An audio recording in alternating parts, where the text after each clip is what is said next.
cover the last two in this set, but I have an additional 12 things I'm going to go ahead and throw in here, just for the sake of, covering all bases. The ninth item is speaking badly of someone, also known as gossip. Any kind of talk that is meant to defame someone, hurt them, or anything like that in a trashy or toxic kind of way, basically don't be that person, okay? Gossip is poison, and it is hurtful. If your words are about someone else, and they don't lift them up, praise them, or help them, don't say it at all, okay? It only shows bad character on your part. You need to respect yourself enough to only speak happy and loving words. If you don't respect yourself, well then, how can you respect anybody else? On that note, the 10th item is lack of self-care. Whether that to be hygiene, dietary, or even exercise, you need to take care of yourself in all ways, both physically, emotionally, mentally, and even spiritually. There's only one of you, one life, one chance. You need to live your life to the fullest in the sense that you need to take care of yourself, nurture your body, and be happy. And respect yourself enough to look after you, even if no one else does. Okay?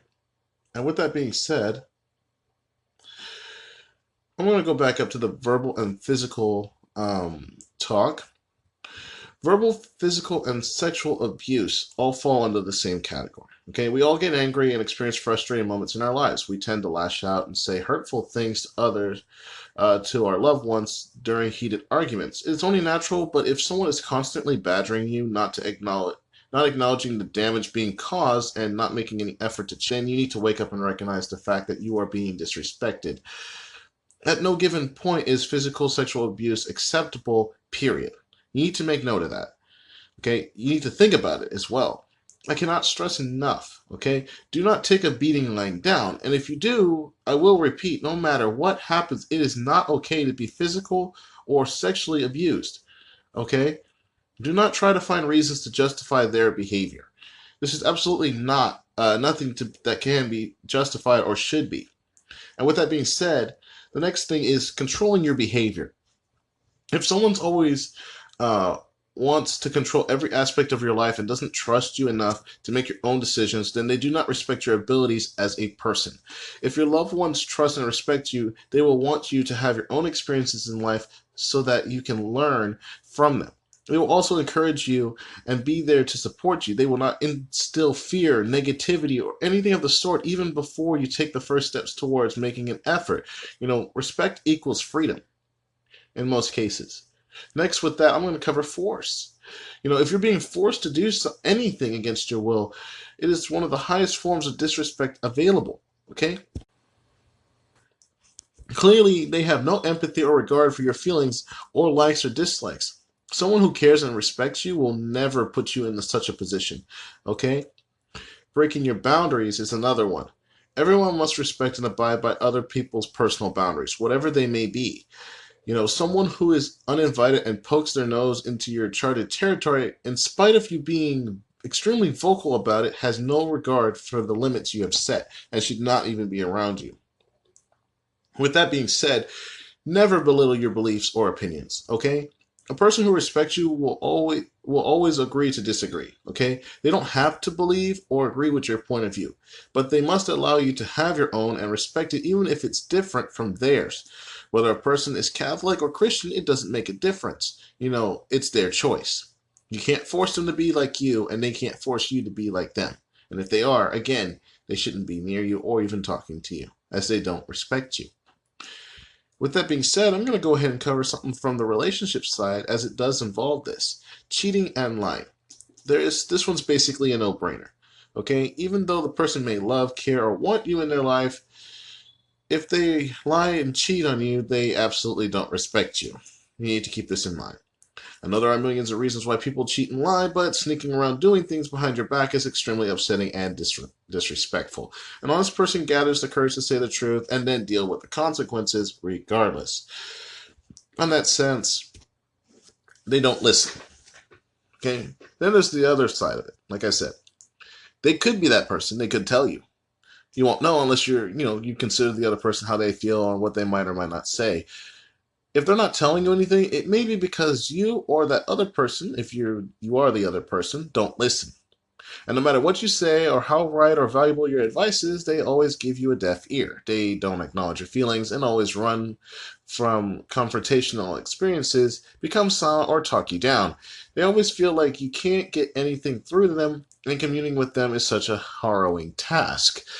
They constantly interrupt you when it's your turn to talk and won't let you complete what you want to say. They make you basically feel stupid. I deal with this on a day-to-day basis, so I can honestly say it is very common no matter where you go.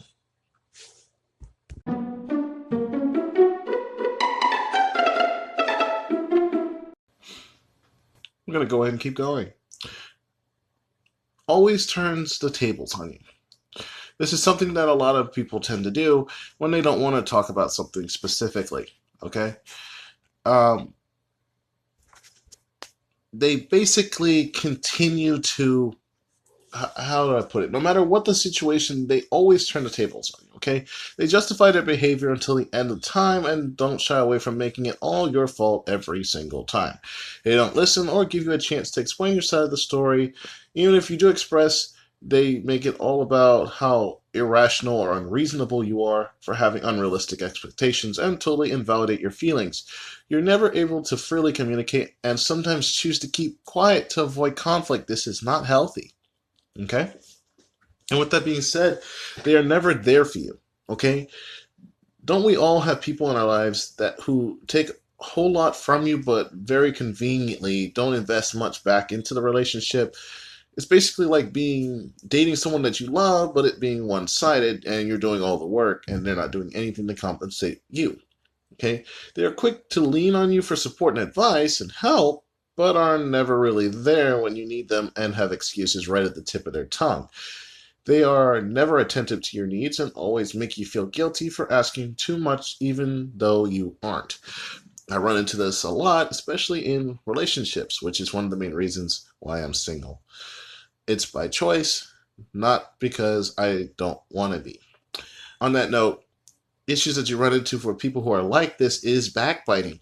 They have no courage to come and say things to your face, so they talk behind your back and spread rumors.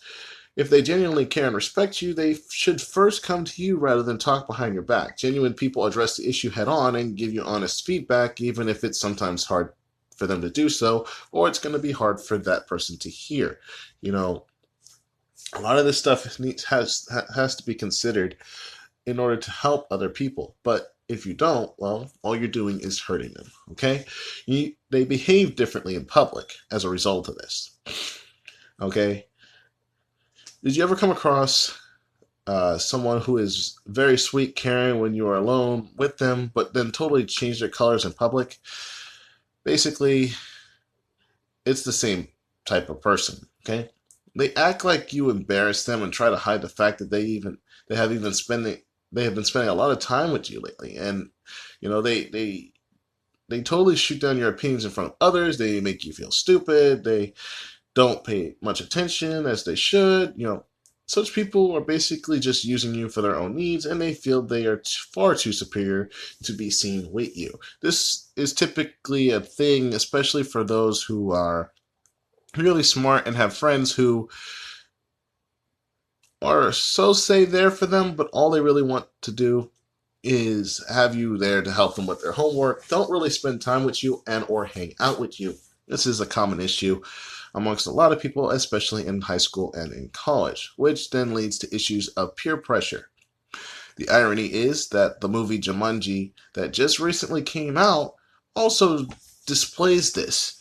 The type of girl who's too pretty to do anything, the girl who's too smart to do anything, the boy who's always helping his used-to-be friend by doing all his homework, but then his friend always treats him like trash. Sorry about that. There's always that one person who's in the middle of everything who has nothing to do with it, but gets caught up in it anyway because he's there. And he has these same kind of people around him. All I can say is this: no matter what you do, it is never enough for these people, okay? No matter what you do for them, they always get a feeling that it's never enough. They never appreciate anything you ever do or even pay attention to know that you are trying your best, whether it's an achievement at work or all you are looking for is to hear, "I am proud of you." or simply a pat on the back. Maybe you can try to change a certain behavioral trait that they are unhappy with. Try to make them feel good about themselves by being appreciative and holding their hands, through different difficult situations. They don't just value your efforts, they always take you for granted, and it just seems like a bottomless pit of selfishness. And that's just how most people are. They don't consider you, they don't consider how you feel. That's the whole point of covering all these topics of disrespect, is so you know what it is and how to deal with it. You know, it comes in different forms and is very subjective to each individual. It happens in such a sneaky manner that you don't even realize you're giving them the leeway to treat you like this unknowingly. The more you put up with these weird behaviors, the more you let them disrespect you. It also comes from a place within you, where you don't respect yourself enough to feel you deserve better, which is the whole point of the first 10 topics that I covered in the previous episode. We sometimes lack the confidence to stand up for ourselves. You must be genuinely self-assured and know exactly what you can and cannot put up with. Everything starts and ends with self-respect. You have to first respect yourself. Respect is a two-way street. It can never be commanded. It must be earned.